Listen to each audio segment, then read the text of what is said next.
सर्वेभ्यो नमो नमः।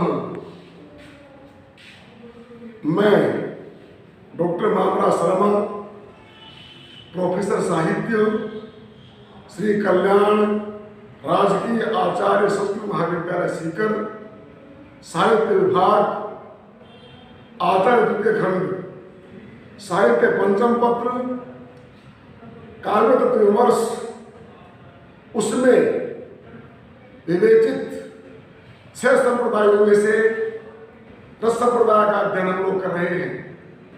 प्रिय विद्यार्थियों, रस संप्रदाय के विषय में हम लोगों ने अब से पूर्व में 2 भागों में उसका अध्ययन किया है, जिसमें प्रथम भाग में रस संप्रदाय के प्रवर्तक आचार्य भरत, उनका रस का सूत्र, रस सूत्र जो उन्होंने निरूपित किया था, उसका अध्ययन करते हुए सभी आचार्यों के द्वारा रस की महत्ता, रस की उपादेयता, रस में, रस का काव्य में होना, संसार में होना, अर्थात इस संसार के अंदर, काव्य संसार में और संसार में दोनों में ही रस का होना कितना महत्वपूर्ण है, इस विषय में हमने प्रथम भाग में अध्ययन किया। क्योंकि नीरस काव्य, नीरस जीवन सार्थक नहीं होता, अर्थात जीवन का मुख्य उद्देश्य सरसता है। ऐसे ही काव्य का अध्ययन भी सरसता सूचक है। काव्य के अध्ययन में हम लोग उसी काव्य का अध्ययन करते हैं जिसमें रसानुभूति होती है। अतः रस के बिना काव्य नीरस है, क्योंकि सभी आचार्यों ने काव्य की आत्मभूत तत्व को रस ही अंगीकार किया है। अतः रस के विषय में रस की परिभाषाएं जो आचार्यों ने दी थी, उनका निरूपण बाद में रस है, उसे तो भरतमुनि का सूत्र है, उसका विवेचन करते हुए हम लोगों ने कल देखा था विभाव, अनुभाव, व्यभिचारी संयोगात रस निष्पत्ति ही, ये भरत सूत्र है, रस सूत्र है भरत का। उस रस सूत्र को आधार मान करके हम लोगों ने कल विभाव, अनुभाव और व्यभिचारी भाव, इनका लक्षण, उनके भेद, उनकी उपादेयता, उसका विवेचन भाग 2 में किया है। प्रिय विद्यार्थियों, आप सभी जानते हैं विभाव अर्थात विशेष भाव। इस संसार का प्रत्येक प्राणी जन्म से लेकर के मृत्यु पर्यंत तक अपने हृदय में अर्थात चित्त वृत्ति जो उसकी है, उसमें विशेष वासना होती है। उस वासना का नाम ही स्थायी भाव है। अभाव में विचार, भावना से ही भाव से भावना बनती है, और भाव क्या होते हैं, अर्थात विभावयन्ति आत्मानम आस्वाद्यम वा कुर्वन्ति भावा, अर्थात अपने मन में स्थिर जो चित्तवृत्ति है, उस चित्तवृत्ति को अनुभव करना, अनुभूत करना, उसी के अनुसार जीवन का सृजन करना, वही भाव है। इसलिए कहते हैं लोग, भाव की प्रधानता होती है। भाव जनार्दन है, भाव को ग्रहण करते भगवान भी। कुछ लोग कहते हैं कि भाव, जहाँ भाव होता है वहीं पर भगवान होते हैं। इसी प्रकार से बिना भाव के संसार की उत्पत्ति, संसार का संपोषण, साथ में आत्मीयता, इसी प्रकार से अर्थात जीवन को पूर्ण रूप से उत्कर्षमय रूप में जीवित यापन करना असंभव है। तो भाव है, वो भाव ही रस है। अब भाव, विभाव में भाव होता है, अनुभाव भाव होता है और विचारी भाव होता है। विभाव में कारण जो आलम और उद्दीपन 2 रूप में होने की बात हो गई थी, अनुभाव यानी कार्य, चेष्टा, व्यभिचारी भाव किसे कहते हैं, इसका एक्सप्रेशन हम लोगों ने कल बात की थी। विशिष्टेन अतः आयुमुख्येन रसेषु चरन्ति व्यभिचारिणः, अर्थात जो रसों के मुताबिक, रसों के अनुकूलता रखते हुए तो नाना प्रकार की चेष्टा करते हैं, अर्थात जो रस को संपोषण करते हैं, रस के उद्रेक में सहायक होते हैं, उसे हम क्या कहते हैं, व्यभिचारी भाव कहते हैं। अर्थात वी अभी दो उपसर्ग हैं, सब धातु है, अर्थात हमारे यहाँ पर हम ऐसा कह सकते हैं, समुद्र के अंदर जिस प्रकार से बुदबुदे, कल्लोल, तरंगे चलती हैं, वो अपने आप उत्पन्न होती है और अपने आप वहाँ पर नष्ट हो जाती है, अर्थात परिणति होती है उनकी। उसी प्रकार से हमारे चित्तरूपी समुद्र है, उसमें भी नाना प्रकार के विचार, तरंगे, भाव प्रकट होते हैं और साथ में तुरंत हो जाते हैं। तो आविर्भाव और साथ में क्रोधी भाव, ये दोनों बातें लक्षित होती हैं। यही व्यभिचारी भाव है।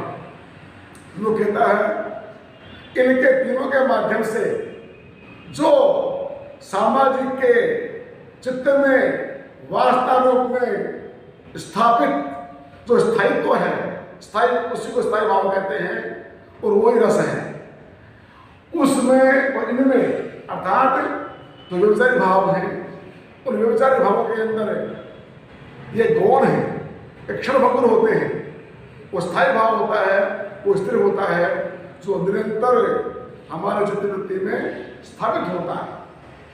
तो अब व्यभिचारी भाव है, इसका सामान्य लक्षण ऐसा कह सकते हैं, विशेषात् आविमुख्येनो चरणात् व्यभिचारिणः स्थायिनी उन्मग्न निर्मग्नाः त्रयस्त्रिंशत् तद्विधाः।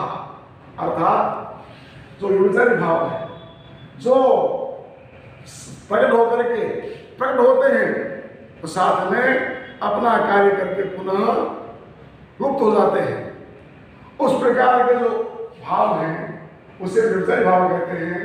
उनका एक ही लक्ष्य है, एक ही उद्देश्य है, स्थायी भावों को प्रकट करना, अर्थात स्थायित्व में सहयोग करते हुए उनको विशेष प्रकार का गौरव, अर्थात स्थायी भावों के अंदर स्थायित्व में जो सहायता करते हैं विशेष प्रकार से, वो होते हैं हमारे स्थायी भाव। वो स्थायी भाव त्रयस्त्रिंशत् अर्थात 33 प्रकार के माने गए हैं। यद्यपि आचार्यों के हिसाब से अलग अलग इसका विधान है। जगन्नाथ जी ने अपने पुस्तक में इनके भेद 34 किए हैं, वो एक अधिक मानते हैं। वैसे हम जो नाट्यशास्त्र आदि है उसका अध्ययन करें तो माना गया है कि हमारे चित्तवृत्ति के अंदर 49 प्रकार के 150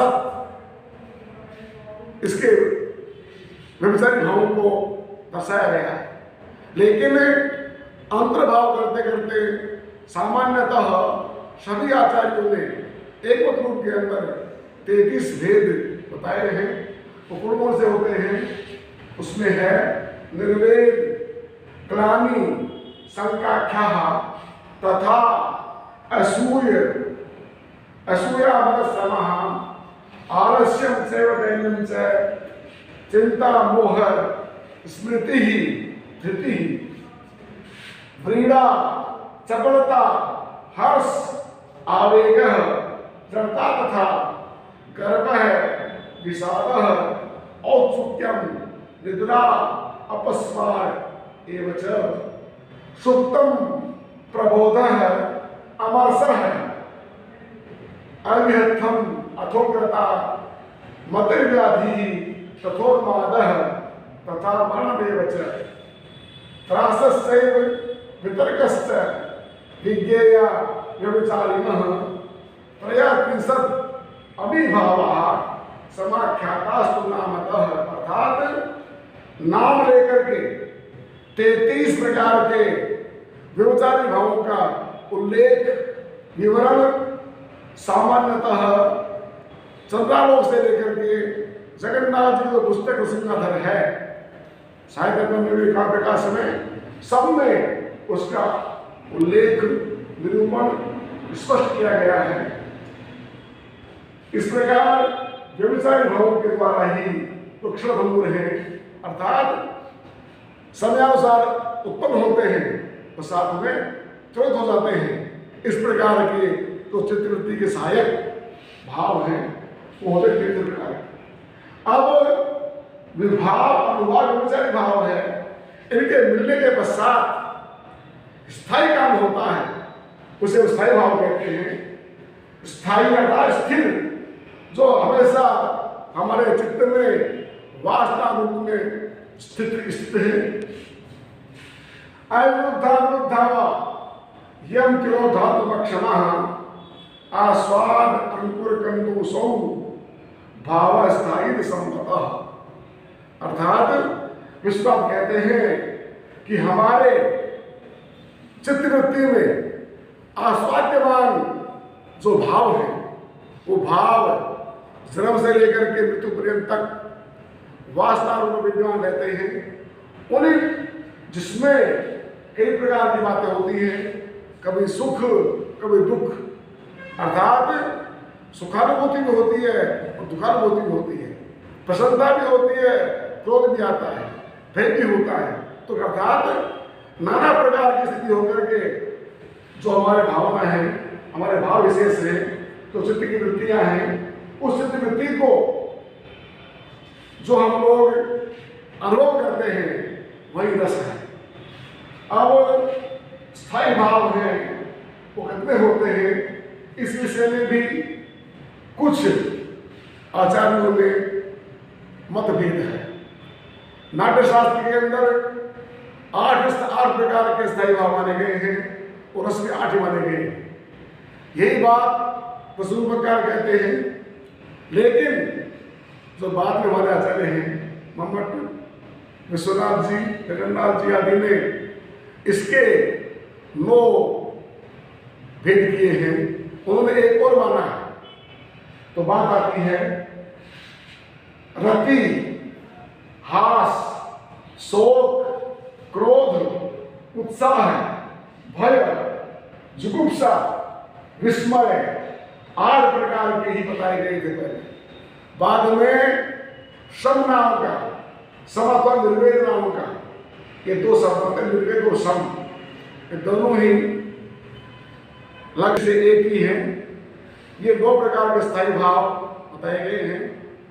अब ये 2 जो स्थायी भाव हैं, इसी को हम लोग रस रूप में जब पंडित करते हैं तो उनका नाम होता है श्रृंगार, हास्य, करुण, रौद्र, वीर, भयानक, रौद्र, अद्भुत, लास्ट में शांत। अर्थात इन्हीं के आधार पर जहां पर चित्तवृत्ति में रति होती है वह श्रृंगार होता है, जहां हास्य होता है वहां हास्य होता है, जहां चित्तवृत्ति में वेदना होती है, पीड़ा होती है, वहां होता है करुण, जहां चित्तवृत्ति में विशेष प्रकार का आवेश अर्थात विरोध की भावना जागृत होती है तब होता है रौद्र, और जहां पर कार्य करने के लिए चित्त के अंदर विशेष प्रकार का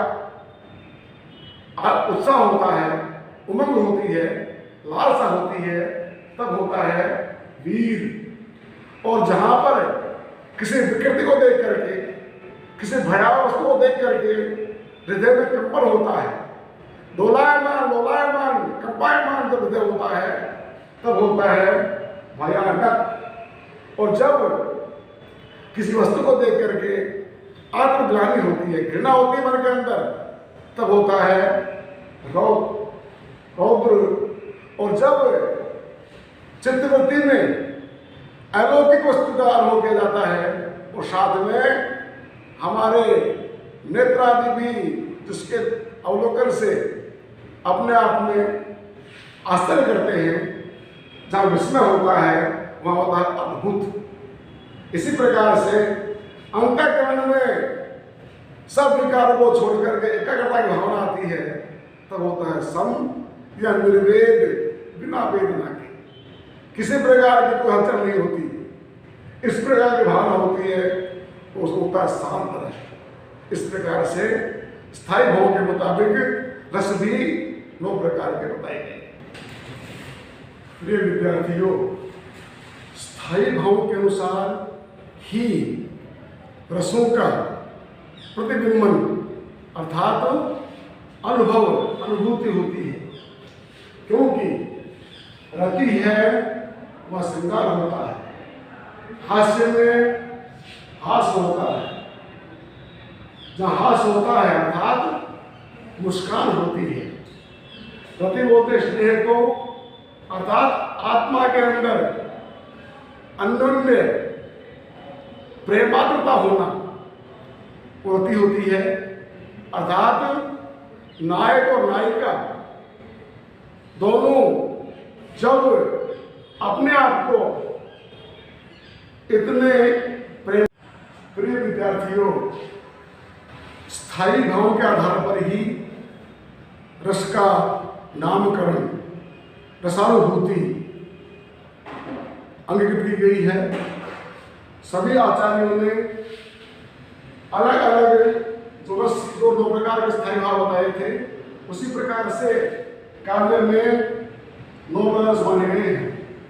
प्रथम होता है श्रृंगार, दूसरा हास्य, तीसरा करुण, चौथा रौद्र, 5वां वीर, 6वां भयानक और 7वां विभत्स, 8वां होता है अद्भुत।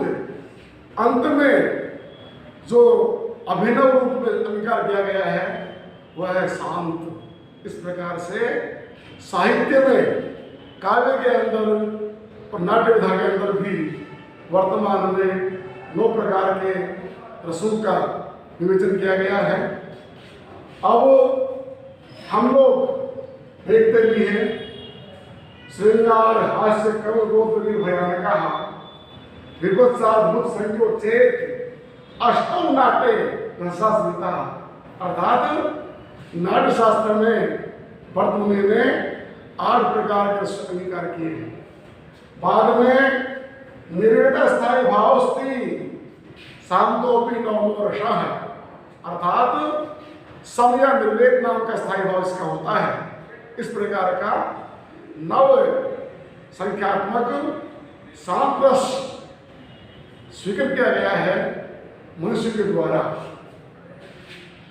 अब हम लोग जो रस हैं उस रसों के भेदों का विवेचन करते हैं, तो उसमें साहित्य जो संप्रदाय है उसमें जो विवेचन है 2 रस प्रकार के हैं, श्रृंगार और वीर, जिनके भेद प्रभेद बताए गए हैं। अन्य सभी का एक ही प्रकार माना है। अतः सर्वेषां कृते एतद् आवश्यकं वर्तते यत् नाट्ये 8 रसः परं काव्ये आधुनिक युगे 9 रसः प्रतिपादिताः।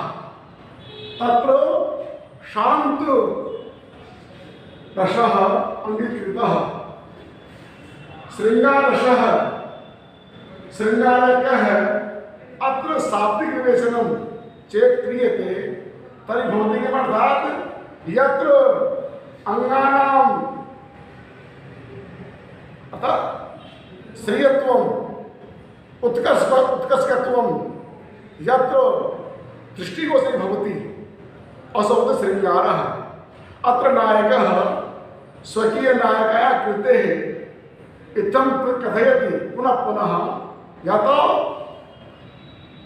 कि भवत्याः मुखं चंद्रवदनी एवमेव अधरः पद्मवत्, अधरः किसलय रागः इत्थम् एवमेव तस्या नायिकायाः नेत्रम मीनवत मृगवत अथवा कमलवत कमलाक्षी मीनाक्षी मृगाक्षी इत्थं प्रकारेण तस्याः नायिकायाः अवयवानि नायकः उत्कृष्ट रूपेण प्रशस्त रूपेण सर्वत्र प्रतिपादयति। असोपि श्रृंगारः श्रृंगारशः अर्थात प्रत्यात्मकः श्रृंगारस्य स्थायी भावः रति भवति तद्यत् अनुरागः प्रेमात्मता भवति चित्तवृत्तौ विशिष्ट रूपेण एतादृशो भावः संजायते यत् असौ नायक अथवा नायिका तम ताम रति कामरूपे वा परिलक्ष्यते दृश्यते पश्यति वा इत्थम्।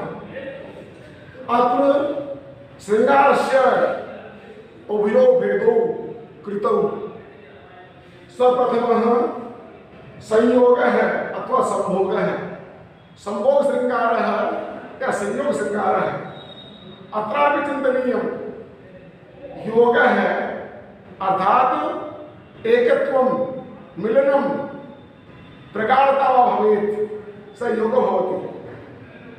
अत्र भोगः अर्थात उपभोगः।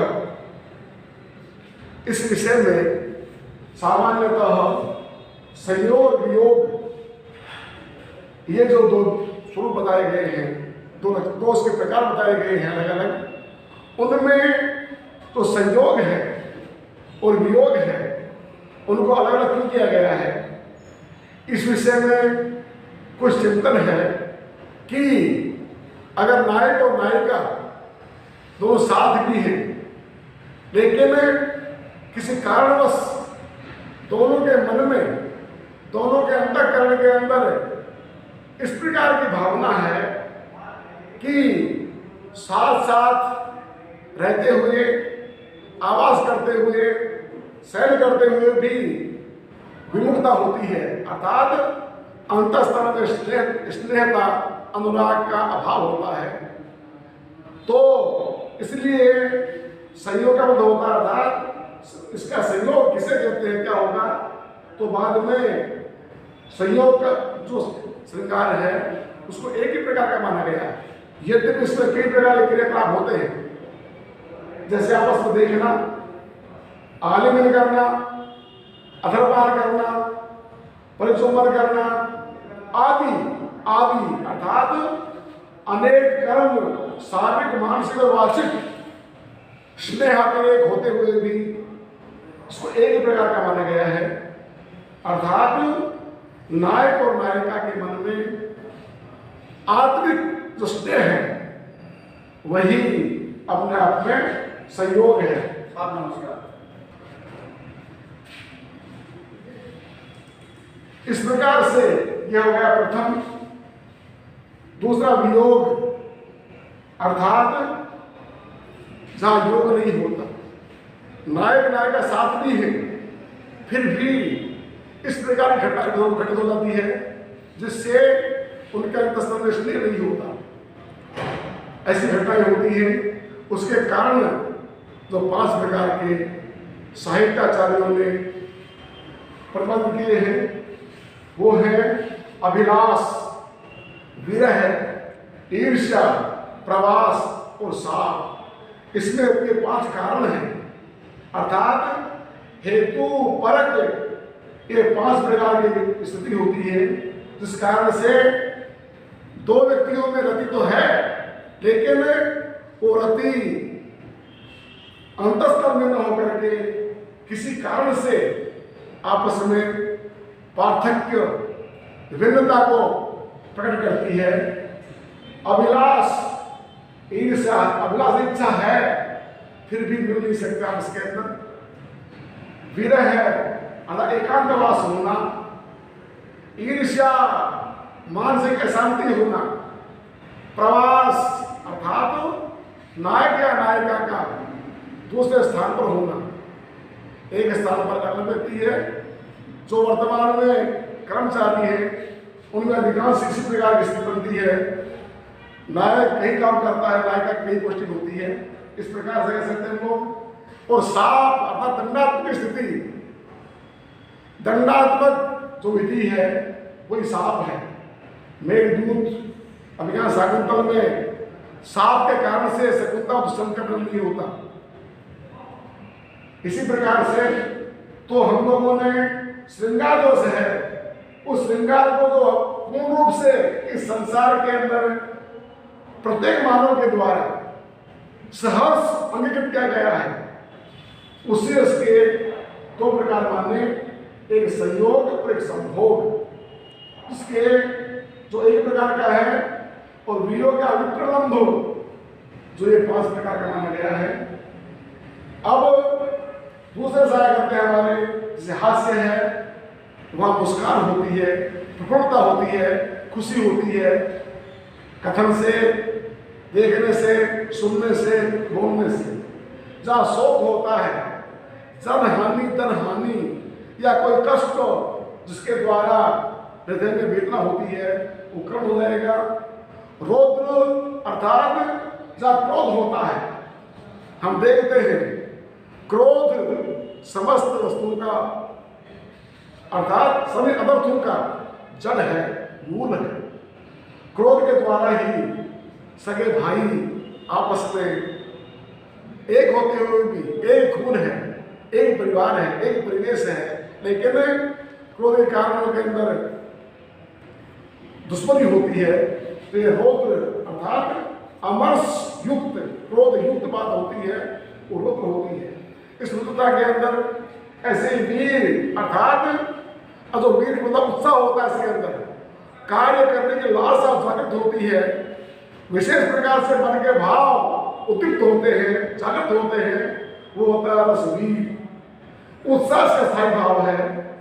ये जो वीरस है, इसके भी विद्वानों ने, आचार्यों ने 4 भेद किए हैं। एक है दानवीर अर्थात दान करने वीरता। इस प्रकार से कर्ण, कौंतेय जो कर्ण था, सूर्यपुत्र जो कर्ण था, जिसने उसको मालूम है कि ये जो कटक कुंडल है ये मेरे जीवन के आधार है, लेकिन सहर्ष इंद्र को दे देता है। इस प्रकार का वीर धीर, तो ये दान करने की वीरता है। दयावीर अर्थात दया करने के लिए अपने स्वयं के शरीर को बांटते, अर्थात दूसरे के हित के लिए अपने जीवन को समर्पित कर देता है। हम कहते भी हैं पर हित सरिस धर्म नहीं भाई, पर पीड़ा सन नहीं अधमाई। इस प्रकार की भावना जो सिर में थी, महाराज श्री एक बाज पक्षी को अपने कपोत की रक्षा करने के लिए अपने आप को समृद्ध कर देते हैं, ये दया की भावना है। तो दया भी इस प्रकार की, जहाँ अपने जीवन के विषय में चिंता नहीं करना। धर्मवीर अर्थात धर्म के लिए कितने कष्ट है युधिष्ठिर ने, लेकिन धर्म के ऊपर टिका रहा। इसी प्रकार से युद्धवीर अर्थात जो युद्ध करने में निपुण है, सामने कैसा व्यक्ति भी है, चतुरंगी सेना होती है, एक पैदल, एक अश्वारोही, एक गजारोही, एक रथिक, चारों प्रकार के, और साथ में प्रत्येक योद्धा का अलग अलग शस्त्र होता है, अस्त्र होता है, लेकिन जो चाहे सामने गदा हो, चाहे भाला हो, चाहे बाण हो, चाहे चक्र हो, अन्य अन्य खड़ग हो, किसी प्रकार के हथियार भी हो, लेकिन वो सामने कैसा भी सामने खड़ा हो, उसे डरे नहीं। ऐसे महावीर, विश्व पितामह अर्जुन ऐसे युद्ध में हैं। बाद में इसी वीरों को लेकर के कुछ ने इसके और भेद भी किए हैं, तो क्षमा वीर, पांडित्य वीर आदि, लेकिन उनका अंतर्भाव भी हम मुख्यतः इन चारों में कर लेंगे। बाद में विभत्स अर्थ कर देंगे, किसी वस्तु को देख करके घृणा की भावना उत्पन्न अलग रूप में प्रदर्शित होता है, वो होता है आपका विभत्स। और जहाँ पर अलौकिक, अचिंतनीय अकल्पनीय वस्तु का दृश्यमान होना, दिखाई देना, अनुभव करना, ये अपने साक्षात ये अद्भुत है। जो भयानक जाता है उससे भय की अवाप्ति होती है, अर्थात अंतःस्थल पर किसी विकट रूप को देख करके, जो सर्प आदि है, प्रेत आदि है या अन्य जो भी चीजें हैं जिसके द्वारा हृदय अस्थिर हो जाया करता है, उस हृदय की मनोव्यथा को देखकर व्यथा जो अपने आप अर्थात भावना, विचार, चिंतन, मनन, जो जिस प्रकार से रति जो स्थायी भाव था वह भाव भी होता है। जब नायक नायिका में रति होती है वो तो श्रृंगार, लेकिन जब पिता और पुत्र में, भाई और बहन में, गुरु के प्रति शिष्य में या शिष्य के प्रति गुरु में, साथ में किसी देवता विशेष में, राजा के प्रति, स्वामी के प्रति जो अनुराग होता है, रति होती है, उसे भाव कहते हैं। कहा गया है रति देवादि विषया व्यभिचार विधानजित भाव प्रवृत्त है। भाव कहते हैं किसको, अर्थात वो रति, वो स्नेह, वो अनुराग जो देवता आदि के विषय में होता है। देवता में देवता आ गया, माता पिता है, राजा है, भाई बहन है, अर्थात जो श्रेष्ठ हैं, ज्येष्ठ हैं, उनमें उनके प्रति अनुराग होता है, इसी को हम लोग भाव कहते हैं। आम परंपरा में देखते हैं कि जहाँ पर आजकल भी कुछ लोग भगवान के नाम को लेकर के अपने भाव को दिखाते हैं और कहते हैं भगत जी भाव आ गया है, ईश्वर की अनुकंपा हो रही है, ऐसा हम लोग सर्वत्र देख रहे हैं। तो ये भाव और वो भाव है वही मुख्य अंतःस्थल में विराजमान चित्तवृत्ति विशेष वासना है, और वो वासना ही इस रूप में प्रकट होती है। प्रिय विद्यार्थियों, हमने अब तक रस का सामान्य विवेचन जो किया, जो रस है उनके उदाहरण के रूप में सामान्य हम लोग चंद्रालोक में, बाद में साहित्य दर्पण में पढ़ चुके हैं, और आचार्य प्रथम खंड में जो काव्य प्रकाश है, स्वरूपक है, उसमें भी हम लोग पढ़ चुके हैं। इसलिए उनका विवेचन करना अपने आप में विषय का विस्तार करना होगा। इसलिए सामान्यतः आप लोग देख सकते हैं शांत रसाया करता है, उसके विषय में एक सामान्य बहुत अच्छा उदाहरण भी आता है।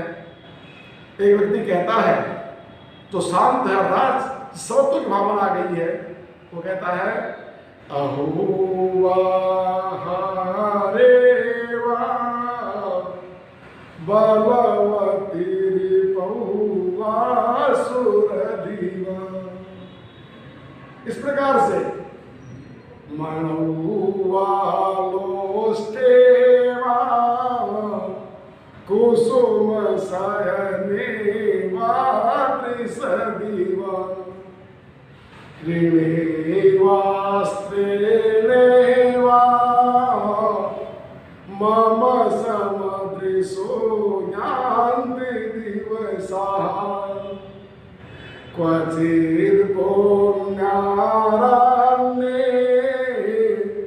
शिव शिव शिवेति प्रलपतो।